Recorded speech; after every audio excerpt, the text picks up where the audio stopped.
Locally grown carrots, 2-pound bag, only $4.99. Fresh Purdue chicken leg quarters at $1.59 per pound. Friendly's ice cream, 48-ounce package, hot price, $4.65. General Mills Honey Nut Cheerio cereal, 10.8-ounce box, hot price, $4.49.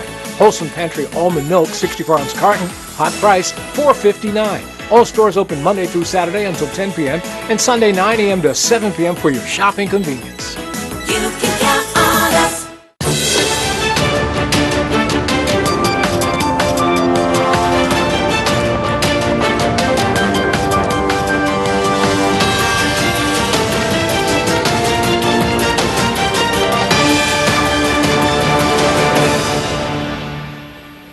And you're watching Bermuda Tonight. It's Wednesday, July the 3rd, 2019. I'm Diane Brewer, and thank you for joining us. Topping our news, the government has negotiated a solution to allow Bermudians who have applied for Canadian visas, study permits, and permanent residency to submit their biometrical information here at home. Up until now, those who wish to migrate to Canada have been forced to fly to the nearest Canadian consulate in the U.S. to submit this data.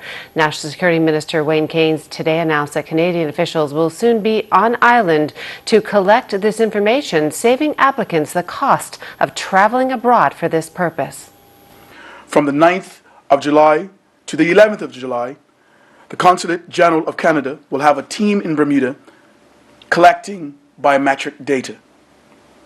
This means that Bermuda residents who have applied for a work or student study permit or for permanent residence can have their biometrics collected in Bermuda and avoid traveling abroad to collect the biometric data overseas. To residents who have not already applied for their visa to work or to study or for the permanent residency, due to the time that it takes to complete the process, it is unlikely that you will be able to complete the process in time. In other words, you will have to do your biometrics online, and you most likely will have to fly abroad to complete it if you need it in the not too distant future. Applicants that have completed the online process must bring the BIL or the Biometrics Instruction Letter provided by the Immigration, Refugees and Citizenship Canada or the IRCC with them, as well as a valid passport in order to submit their biometrics. However, take note that applicants who cannot make these dates will be forced to travel overseas to the appropriate biometrics processing center. Please note that the biometrics collection will be done by appointment only. To schedule your appointment, you must submit your email to cngnyconsular@international.gc.ca. That email address again is cngnyconsular@international.gc.ca. The hours of operation in Bermuda will be from 9 to 12 p.m. and from 1 to 5 p.m. in the Department of Immigration, the first floor, the Government Administration Building, 30 Parliament Street in Hamilton. In light of this announcement, I would like to offer my sincere thanks to the Consulate General of Canada for providing this service to the people of Bermuda. I suggest that all applicants who have the necessary documents take time to take advantage of this opportunity. It is for a limited time, so act now. Thank you. Coming up, Bermuda Business Confidence Index is the lowest it's ever been. OBA leader refutes discussions about reduced meetings in the House of Assembly. The latest weather news and much more. Stay with us.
home tells a story. Your story is all yours.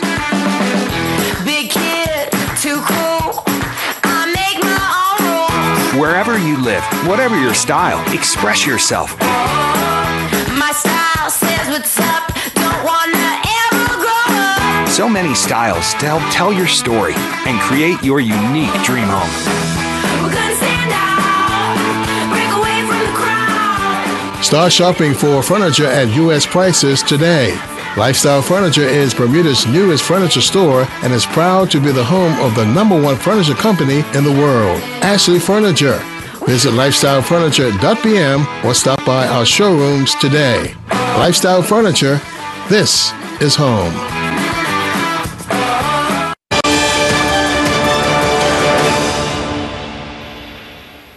Welcome back. Well, business confidence in Bermuda down 23 points from 2018, the lowest it's ever been at 62.8 points from 86.4 in 2018. Bermuda Business Confidence Index stats for 2019 were unveiled today, sponsored by HSBC. It's a survey of business owners and executives across industries to shed light on current economic business conditions, anticipated outcomes for the coming year, and other factors. We have the details in this report. Overall business confidence in Bermuda on the decline, measuring in at 62.8 points, according to the latest Business Confidence Index. Confidence in operations locally and overseas combined is at 66.5 points, down 22.3 points from the previous year. From a pool of 198 business leaders, the majority now consider the current economic direction to be negative, with immigration policy and taxation two of the chief issues facing the island, as is the cost of doing business and government leadership. Panelists weighed in on the numbers. We have removed all of the red tape, all of the startup costs, got a concierge service for accountancy and for legal, the normal hurdles that you have. We've removed those things.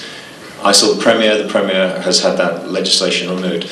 There is no better time for someone who has an idea and is prepared to work hard to come and try and start up. So we've got to start pushing for ourselves. Participants believe businesses can take steps to improve their environment through better communication with the government. You can't just talk about it. If you're going to engage with government, engage with government. Have proper conversations rather than just complaining.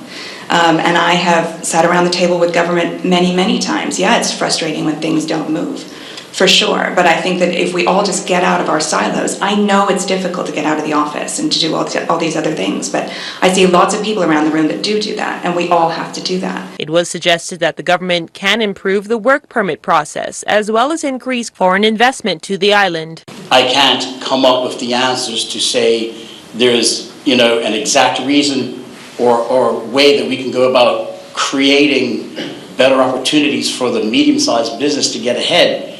But with collaboration with government and everybody else, we need to really sit down and have a very thought-provoking conversation at the table to get the medium-sized regular Bermudians back up and running and being profitable again, because businesses are failing. External factors such as the EU tax blacklist, beneficial ownership, and foreign investment woes a key worry as well.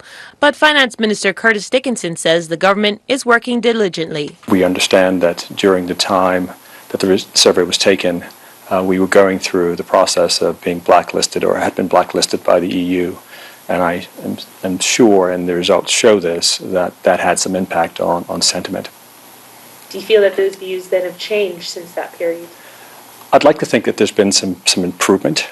We did become delisted in May, and so I think that removed some degree of uncertainty, and we continue to do the work that's required to level set our economic substance regime with other jurisdictions to ensure that Bermuda is not at a competitive disadvantage. The opposition says small business uncertainty is heightened. The size of government has increased. Taxation is being pushed more and more onto the private sector. The recent healthcare insurance move has pushed more cost onto the private sector. And this isn't just IB that's feeling the pain. Obviously, Bermuda was blacklisted at the time of the survey, so that's going to massively affect the IB side of things. But the local businesses, your small and medium businesses, they're the ones worrying about will next year be better than last year? And last year was already a huge decline in business confidence. So when you're seeing next year as being worse than last year, which was already bad, that's a very worrying trend. Looking to 2020, businesses are hoping for more collaboration with each other as well as with the government to grow Bermuda's economy. Jasmine Patterson reporting for Bermuda Broadcasting News. Thanks, Jasmine. Meanwhile, Minister of National Security Wayne Keynes, the minister responsible for the Department of Immigration, commenting on the results of the Business Confidence Index, said at a news conference today the government will be tabling the bipartisan immigration reform paper in the House of Assembly next Friday, which he hopes addresses some of the concerns raised within the business community. The members of the business community, they do know that this government is looking at immigration reform as a priority. But again, it just doesn't focus on the needs of the business community. It focuses on the opportunities for Bermudians to be given training and development opportunities in Bermuda. It focuses on the opportunity for us to look at what the landscape in Bermuda looks like. We as a country have always had a challenge around immigration. This is not something that is new. This is something that is indeed an area that we all have to have legitimate conversations around. And so for the business community to say, oh, it's just immigration. If we had better procedures, if we had better, if the government made it easy for people to work in Bermuda, then we will have, our business will be thriving. I think that's a myopic. That's a narrow way of looking at this thing. As a country, we have to have the right conversation. We have to have a historic conversation. We have to look at past inequities, how people have been treated in this country. This government has been looking at this thing in a robust fashion. Of course, we will look at ways to make the processes and procedures in immigration work better. That's a part of it. But we cannot allow the business community to just go away with just them being the beneficiaries of immigration reform. They must now be willing to look at their organizations and have the conversations about training and development for Bermudians. What does it look like investing? And so this must be a shared sacrifice. In other news, the One Bermuda Alliance leader Craig Cannonier tonight refuting a purported claim by Premier David Byrd that Mr. Cannonier was in support of the Premier's decision to hold fewer sessions in the House of Assembly. Currently, the House of Assembly is meeting sporadically instead of every week, as has been the tradition. Mr. Byrd told our Gary Moreno the sporadic sittings would allow government time to focus on executing its work, but Mr. Cannonier, who published his remarks in a YouTube broadcast, is pushing back against the Premier's statements. He continued on to say that it was due to efficiency, and that he also believed that the opposition leader, the opposition, was in support.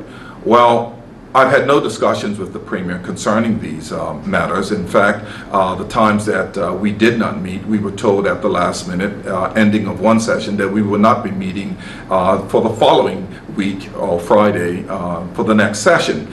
This should be concerning to all of us, because I would have thought that with the Premier's talk about transparency and consulting and talking, that we would have had time as an opposition to discuss these matters so that we can know ahead of time what's coming up. We have a lot of work to do, and in my estimation, the two sessions that we have missed thus far, we certainly had work. There was legislation on the table, there were committees on the table that we could have discussed, and we have not.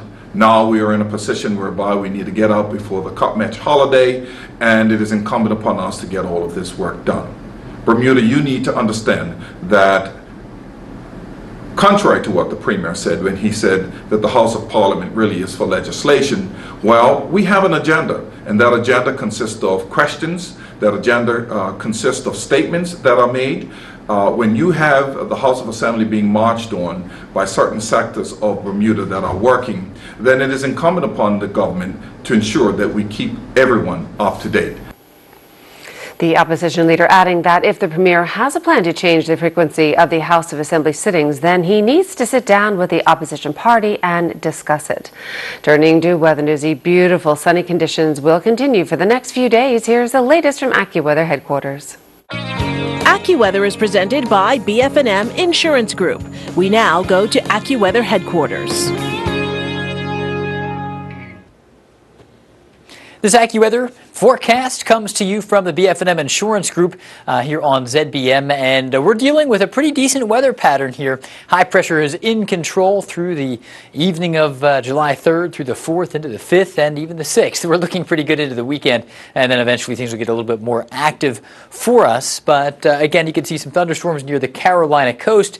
We are in pretty good shape. A little bit of light rain rolled through last night. A couple of showers were out there, but we are dry in more recent frames here through the afternoon and into the evening. We're in good shape. Temperatures are real close to 80 degrees. Humidity holding near 60%. It's less humid than it was yesterday. A little bit of a change. Wind is light from the south at 5, 6, in some spots maybe up to 10 knots at times, but it's pretty light wind. Water temp is holding at 82 degrees, and on the inside we have flat water, calm to maybe up to a foot.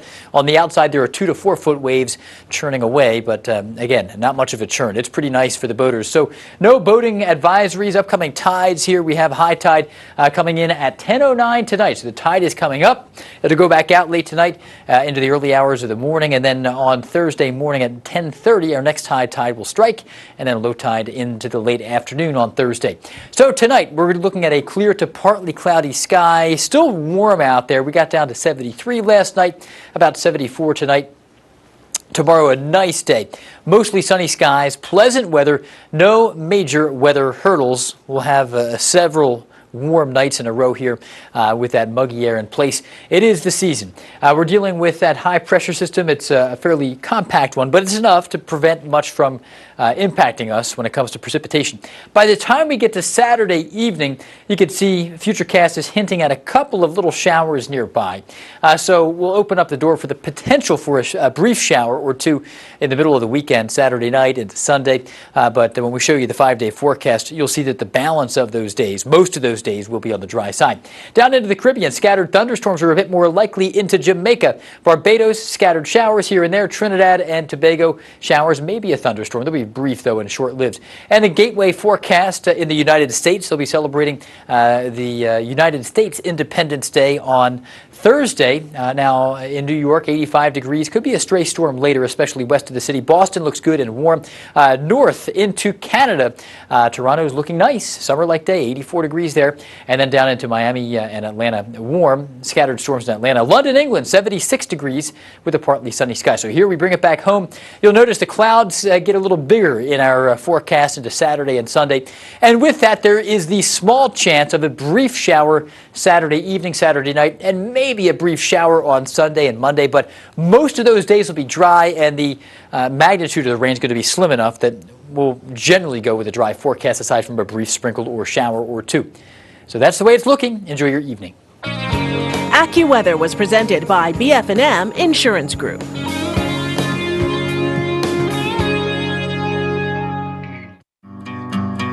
I was diagnosed with illness. Very frightening because my son had just turned 1 and it was a cancer. So I'm young, new baby, and I needed to get the care that I knew would be definitive so that I wanted to be around for him for a very long time. I got in contact with BF&M, and BF&M was able to commit at that time to doing at least 50%, so we were comfortable, okay, well, we're gonna go. We got off the plane actually the day of the procedure, and on my way to the limo, my case manager called and she says, Kiana, we got it, you're covered at 100%. And I cried all the way to the office because I was just so happy. The BF&M difference is that I really felt that the case manager really was concerned about my overall care, and because of that I really appreciated them. I think that personal care, that willingness to listen, and then to work until they were able to get it so that I could get full coverage really made the difference for me.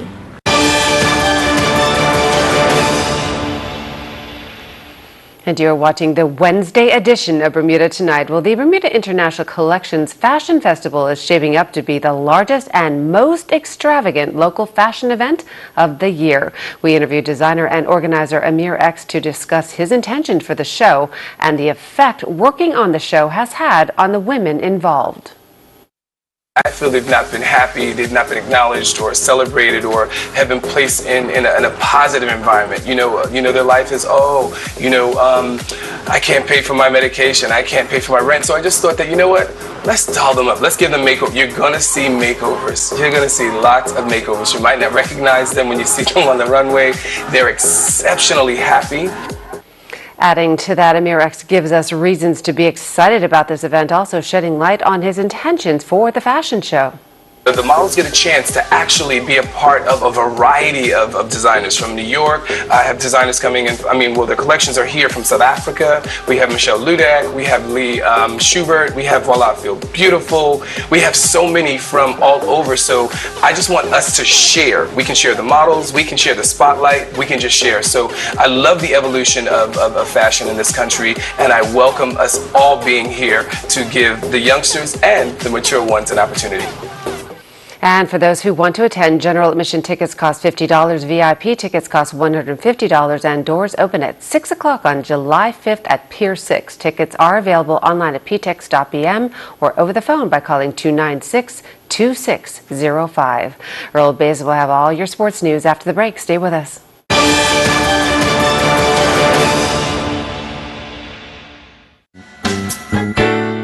Price Rate is your one-stop shop with something for everyone. Household goods for kitchen, bedroom, and bathroom. Aisles of bulk groceries at value prices. A complete selection of fresh meat and produce, and an extensive range of frozen items to cover every meal. Wines from around the world, and beer and liquor at discount prices. Visit Price Right at our 2 locations in Pembroke and Warren. There's always something new and always something for everyone.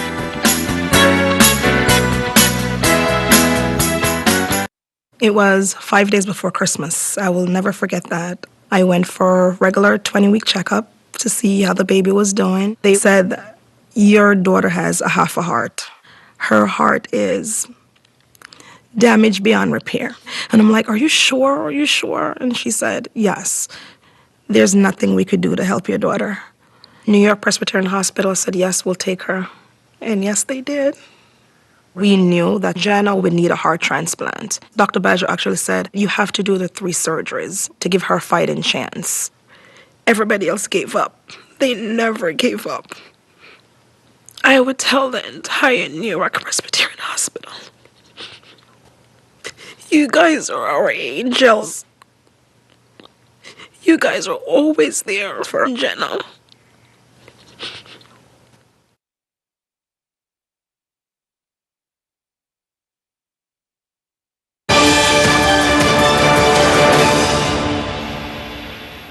Now Earl Basin has tonight's sports roundup. Day 5 of the Central American and Caribbean Amateur Confederation's CC-CAN Swimming Championships was the final day of competition in the pool, with Bermuda swimmers back in action in Barbados. Session 9 saw Bermuda swimmers claim 8 more medals to take their overall total to 30. During the 15-17 girls 50-meter freestyle final, Logan Watson-Brown captured the silver medal with a time of 27:10. Madeline Moore won the silver medal in the 18 and over girls 50-meter freestyle, and she was clocked in a time of 26:72. Taylor White won the 13-14 girls 200-meter backstroke silver medal with a time of 2:29:42, and Jack Harvey touched the wall in a time of 2:11:92 to capture the 15-17 boys 200-meter backstroke silver medal. The Bermuda 11-12 girls 4x100 medley relay team of Imogen Judd, Giada Dudley Pun, Pippa Charleston, and Bella Howes won the silver medal in a time of 4:52:75. Imogen Judd and Bella Howes finished with a bronze medal when they clocked the third fastest 11-12 girls 50-meter freestyle time of 28:70. During the 11-12 boys 50-meter freestyle relay final, the team of Harlan Watson-Brown, Rise Inslee, Elijah Daly, and Brendan Adkins won the bronze medal with a time of 4:39:62. A memorandum of understanding was earlier today signed between the Bermuda Cricket Board and Eastern County. President of the Bermuda Cricket Board, Lloyd Smith, said this was one of his goals when elected. As I came on as president, I understood that we have basically a lack of communication between the association and the county groups as well as cup match. So one of my goals was to have a memorandum of understanding agreements between all the other entities of cricket. I think it was in January, me and the president sat down and we talked about trying to get a memorandum of understanding going, and we basically had a meeting earlier in April. I think it was April that we had a meeting that we started talking, and we tried to work out the issues that have been going on before, so that we can basically sit down and have a good understanding of what we need to put in this memorandum of understanding. President of Eastern County, Stephen Douglas, thanked his vice president for all the hard work he's put in to make this a reality. I'd like to say thank you to the cricket board, first of all, to my first vice president, Mr. Edward Lamb, who chaired it on behalf of the Eastern County. This has been an ongoing issue since 2016. We actually started this, and I think it's now that we're finally here, it bodes well not only for cricket in Bermuda, but the Eastern County, everything going forward. There's been times there's been a lot of unnecessary negative press, which we felt that we need to sort of squash it. And this memorandum here will lend to that. It will lend to the more harmonious working relationship between both parties, and which will only do good for cricket in Bermuda. Bermuda is looking to qualify for the Under-19 Cricket World Cup. Coach Arnold Mendes and his assistant coach, Cal Waldron, are putting the final touches with the players on preparation for the tournament. Mendes believes they are covering all the bases in order to be prepared. We have already been over there batting and bowling and plans and the team strategic plans as far as the batting phases. The first 10 overs, the second phase, which is 11 to 40, and then the death, where we, you try to save wickets and go at it hard. Right now, we're just trying to make sure that they been able to pick up singles and find the gaps. So we have the drill set up where they have to hit through each area. All right. Today we'll finally get out on the wicket, and then we'll go over those game scenarios with a new ball, with the opening bats, and set them a target. Then we'll bring in 3 and 4 and set them a target, and vice versa. And then the bowlers will have to, make sure they contain them or get wickets. This coming Sunday, down at Southside, beginning at 1 p.m., the Bermuda Motorcycle Racing Club will see action taking place with superheroes taking to the track. BMRC President Takara Dill explains more. So race day number 4 for us is Wrap Your Hero Race Day. It's where you get to come in wearing your favorite superhero, anything, cape, mask, anything to do with Marvel or DC heroes. It's going to be a family-friendly event. We're going to have plenty of vendors there, music, and of course tons of racing. Now, race number 4, so we're 3 races in. How are things shaping up so far this season? Things are going very, very well. Our scooter class is going on strong, as it usually is. Our kids are doing fantastic. We've had a lot of our youth racers from the Spark program graduate up to the bigger classes, and we're just very excited to see how it continues to flow. I'm Earl Baisden with Bermuda Broadcasting Sports.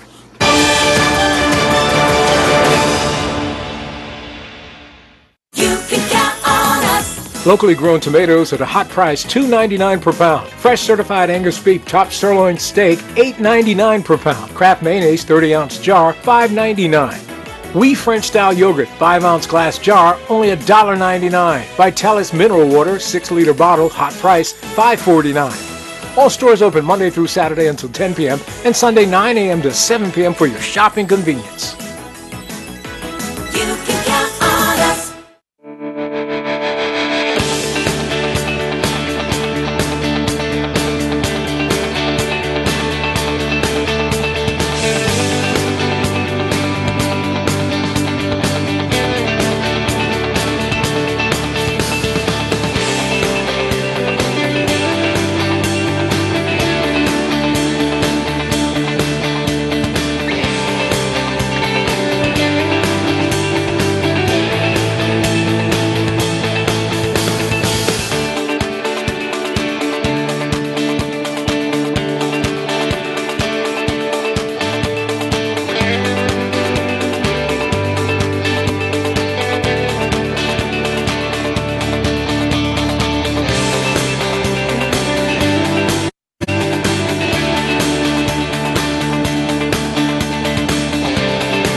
How much do you want for the carriage? Newscast dans les biscuits.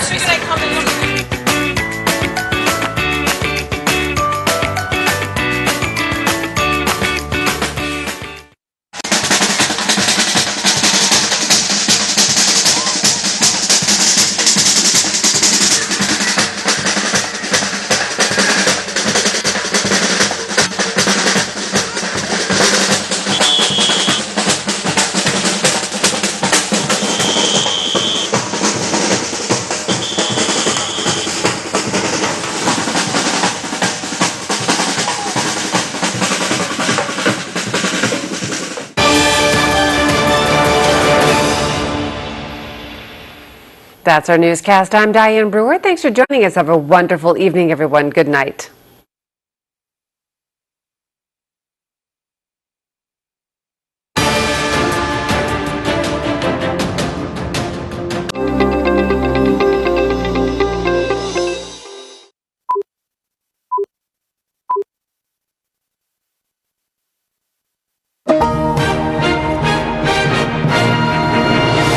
On the CBS Evening News tonight, charges dropped in a story that gained national attention. A woman who lost her fetus when she was shot will not be prosecuted. I am hereby dismissing this case. This charge was illegal, inappropriate, should never have been brought. Only on CBS, a veteran Border Patrol agent opens up about conditions inside border detention centers. We try to care for them as best as we can. It's overwhelming. Olive is the new blue. The Army is bringing back a classic look. In the commercial world, this would be rebranding. We absolutely are. Boeing is setting aside $100 million for the families of 737 MAX crash victims. The money will support education, hardship, and living